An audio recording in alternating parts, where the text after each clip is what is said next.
Bismillahirrahmanirrahim. Assalamualaikum warahmatullahi wabarakatuh.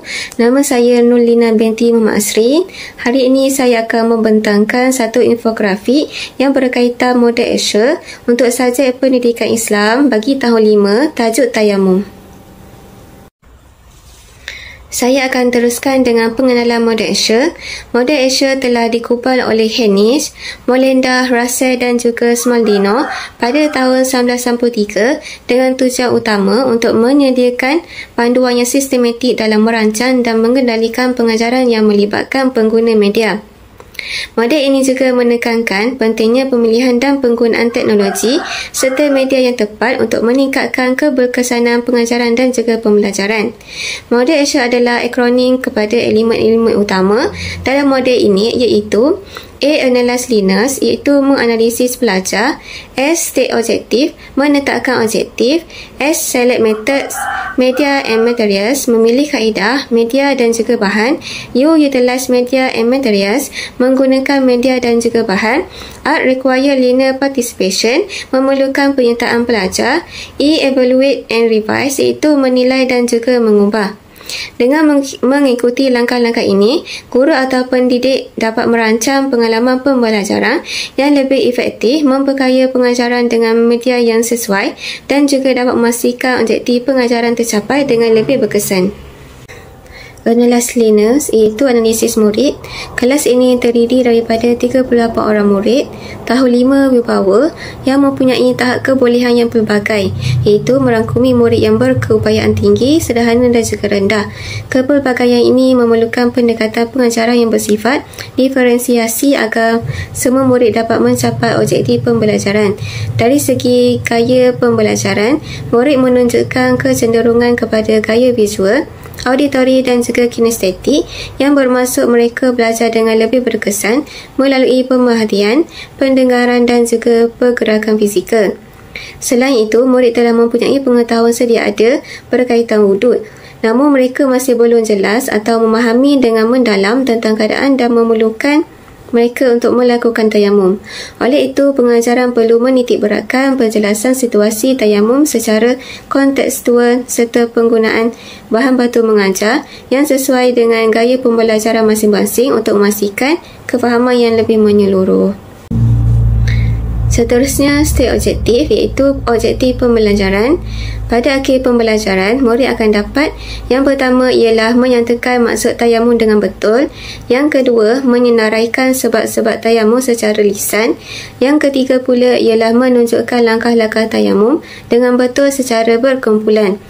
Objektif ini bertujuan untuk memastikan murid lebih memahami konsep tayamum, mengetahui bila tayamum boleh dilakukan dan juga boleh melakukannya dengan cara yang betul bersama rakan.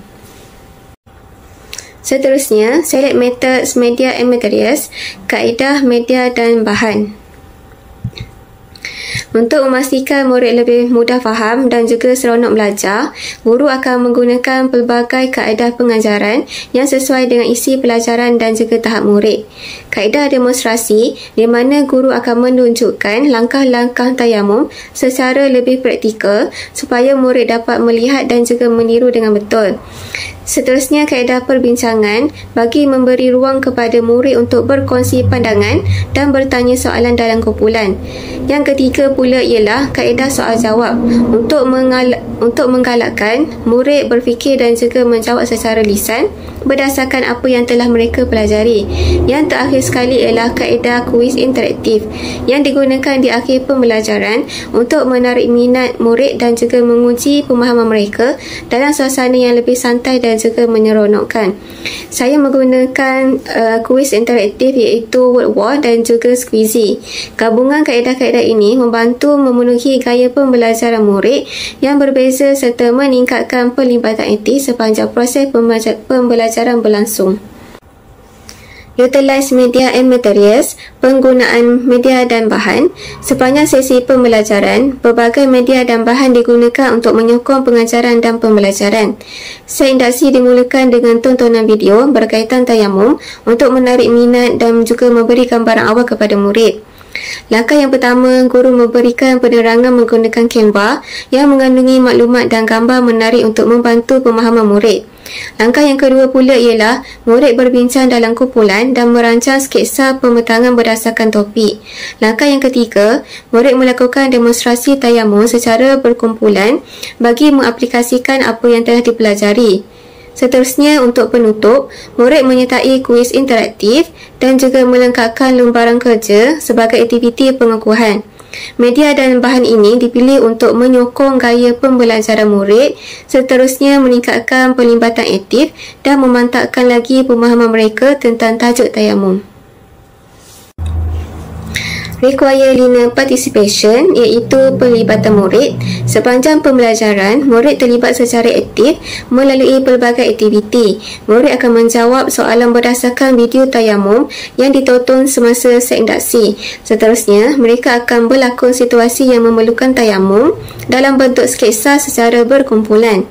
Akhir sekali, murid akan melakukan tayamum secara berpasangan dan saling menilai antara satu sama lain untuk memastikan langkah yang dilakukan adalah betul. Aktiviti-aktiviti ini bertujuan untuk menggalakkan pembelajaran aktif, mengukuhkan pemahaman dan membina keyakinan murid dalam mengaplikasikan ilmu secara praktikal. Akhir sekali ialah evaluation and revise, penilaian dan pengukuhan. Pada akhir pembelajaran, murid akan menjawab soalan kuis melalui platform Squeezy dan juga Woodward untuk menguji pemahaman mereka secara interaktif dan lebih menyeronokkan. Selain itu juga, murid dapat diberikan lembaran kerja sebagai latihan bertulis untuk mengukuhkan lagi penguasaan mereka terhadap topik tayamum. Baiklah, itu sahaja daripada saya. Sekian, terima kasih.